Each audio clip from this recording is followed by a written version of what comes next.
I believe the Bible because it gives me a hope of eternal life. But having worked in the archaeology of Jerusalem and the land of Israel, I've also seen the accuracy of that historical record. It's amazing to see how accurately the cities are described in the Bible. And you can go there today, visit those biblical sites with the Bible in your hand, and you'll be convinced of the truth of the Bible.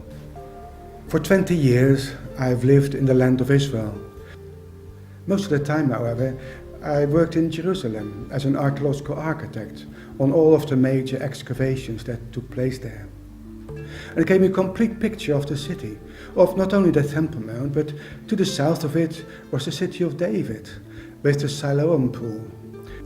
In John chapter 9 we read that Jesus healed the man that was born blind.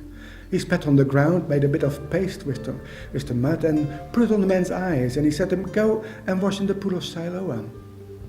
Well, you can still go to the Siloam pool today. The water is still streaming there, coming from the Gihon spring and running through Hezekiah's tunnel. And you can see the same water that was used by the blind men to wash in. Most visitors, when they come to Jerusalem for the first time, go to the top of the Mount of Olives. And the whole city is spread out before you. Rising above the Kidron Valley is the Temple Mount. And your mind goes back to that time when Jesus was there with his disciples. They pointed out to him the buildings of the temple. And Jesus prophesied that not one stone shall be left upon another. And that is true.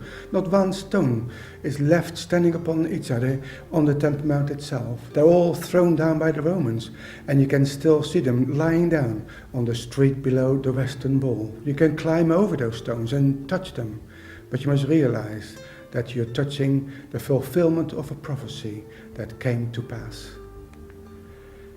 We can go further back in the history of Jerusalem. When the exiles came back from Babylon, they first built a temple and an altar under Joshua and Zerubbabel. But later Nehemiah came and he built up the walls of Jerusalem. A very accurate plan has been described in the 3rd chapter of the book of Nehemiah. But you can go to the city of David today and see a stretch of wall that was built by Nehemiah and his people. And there you can touch history and feel that the Bible is true indeed.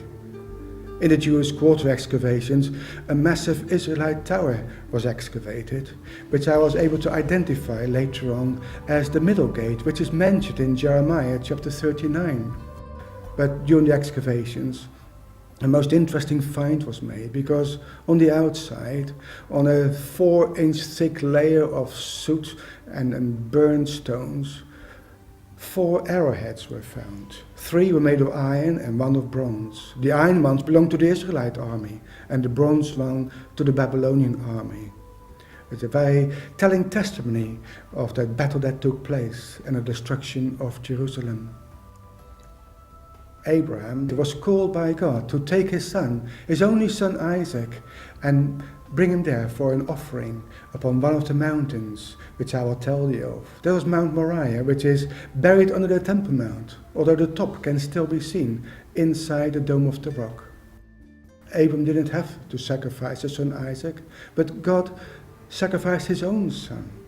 It says in John chapter 3, God so loved the world that he gave his only begotten Son, that whosoever believes in him should not perish, but have everlasting life.